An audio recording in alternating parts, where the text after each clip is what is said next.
Welcome to the third and final tulip poplar that I planted in 2020. Like the other that I planted, I ordered this one from the nursery and it came and was in amazing condition. It was a good looking tree, but again, my problem was where in my yard do I plant this tree?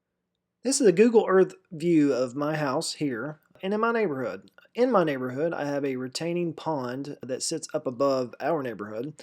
And when it rains really hard for multiple days, the water does flow down through the back of our yards. Not in the house area, but just in the low areas in the back of our yard. This area here, for my house, is prone to holding maybe 2 to 3 feet of water. That is not good for tulip poplars. With maybe 2 to 3 weeks of standing water, they can die. So I just planted my other poplar here, and I kind of thought about putting it here, which is on the raised ground. But again, I think I'm going to put a tool shed there. So the only other option was up here in the part of my backyard that sits up higher and doesn't get water. I had this Bradford pear fall recently, so it did block the view from the neighbors. So I wanted to put it in that general area. And the other Bradford pear right above it, I say it's probably got 2 or 3 years left before it has any issues, this one here. So I'll go ahead and put a new tulip poplar there and see what it looks like. And then down in this little area here, I'll plant something that's more tolerant to flood water. And to give you an idea of what the water looks like when it comes through our backyard, this is 2019 during the 100-year flood, and this is at its worst. So this is what I had in mind when I thought, I'm not going to plant a tulip poplar there. And then this shot here is from early this year in 2020, and this is kind of what we get during a normal rainy season.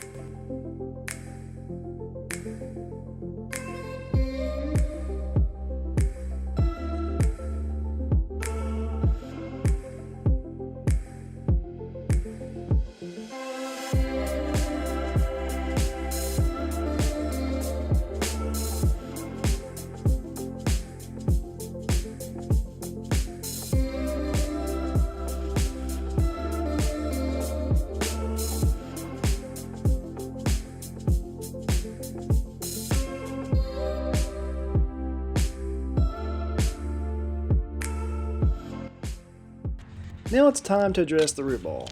I need to remove the strings, the burlap. The burlap is held together with nails, so I have to remove all those. And then the wire basket at the bottom of the root ball. And while doing all this, I want to make sure that I keep everything intact. Keep the root ball from breaking apart or big chunks from falling off. Now that all that's done without any issues, it's time to do the most important part, and that is start pulling back the top of the root ball to expose the trunk flare or the root flare. The thing I've realized this year after planting a few trees is that the trunk flare or the root flare is always 2 to 4 inches deep. So you got to pull back as much of this soil as possible, and sometimes like this stuff is very clayey. It's hard just to pull back. So as you can tell, I'm trying my best. But it is important to get as close to the trunk flare as possible.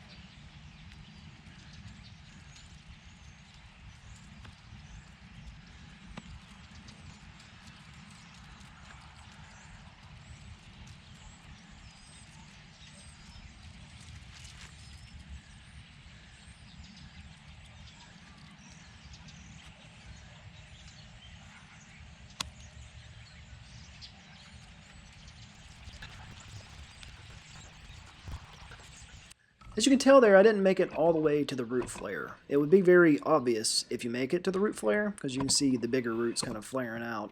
But what I do is, instead of cutting a bunch of adventurous roots, I'll just plant the tree above grade a little bit. That way, once the tree gets established, I can go back and do that later. So what happened here was very unfortunate. There must have been some roots that grew through the burlap sack, so when I tried to pull the root ball out of the rest of the burlap wrapping, it caught and it totally destroyed the root ball.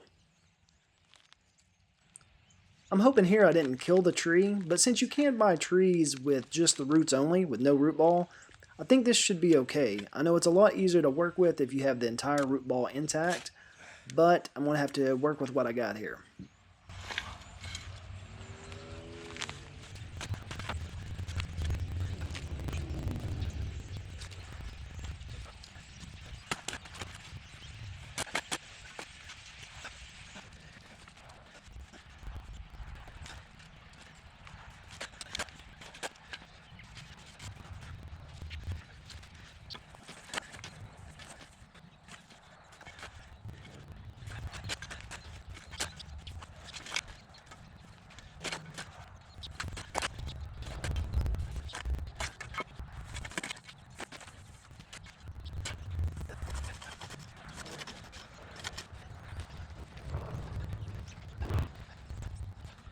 Now where I've raised this tree up a little bit, maybe 3, 4, 5 inches from grade, I've ran out of soil. So what I'm doing here is I'm trying to get the grass clumps and pull away as much dirt from them as possible.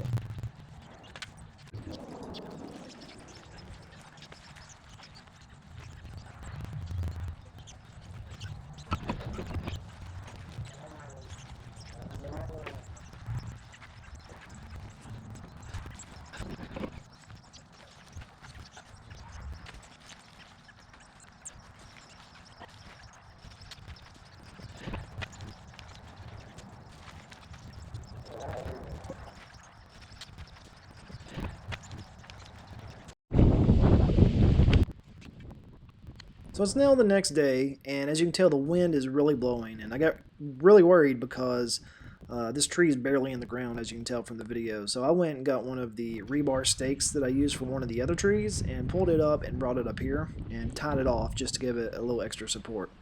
It really held up well, but again, the way the wind was blowing, it was really nerve-wracking.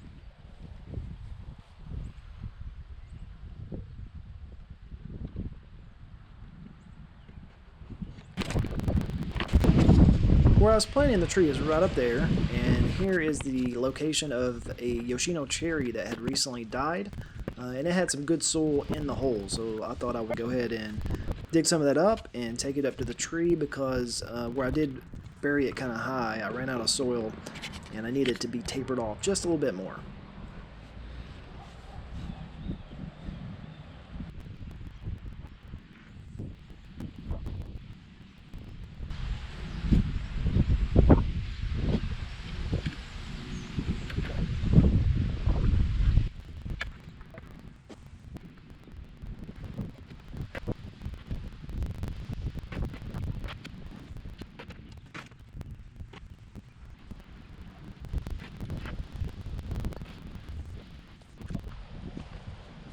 And with my soil, I did leave a little bit of a bowl area around the base of the tree there. That way the water doesn't run away. Since we are on a little bit of an incline, if you create kind of a bowl like this, it'll hold more water.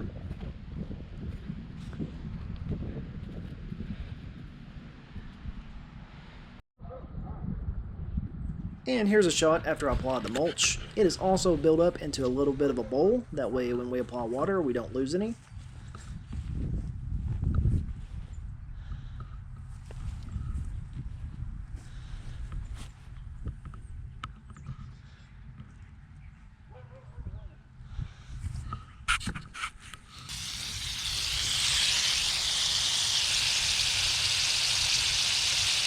Looked online when I planted my first tulip poplar, and it said it had a chart, and it said to water the tree, it looked like about 3 gallons a day for the first 2 weeks.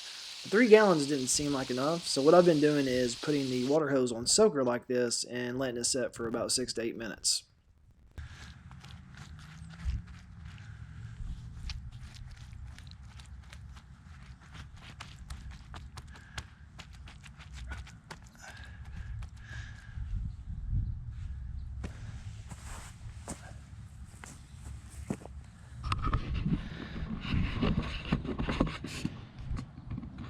And this is the final product. We did have a little bit of an issue with this tree, so please like and subscribe and be sure to check back later because I will provide some updates on how this tree is doing in the future. And as promised in the first of the video, here is a little bonus footage of some of the rainwater that we received in early 2000, and then this here is from 2019 or late 2018 during what they called a 100-year flood. So this is the worst I've ever seen it. And it's pretty crazy.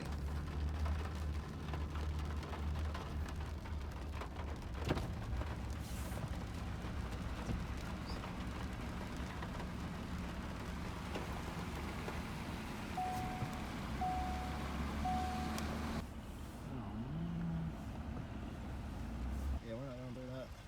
Do it. Negative. Give it a full send.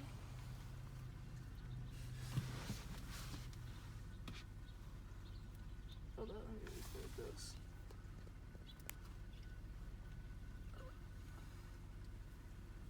Bro, you can't even go through the road. Oh my god.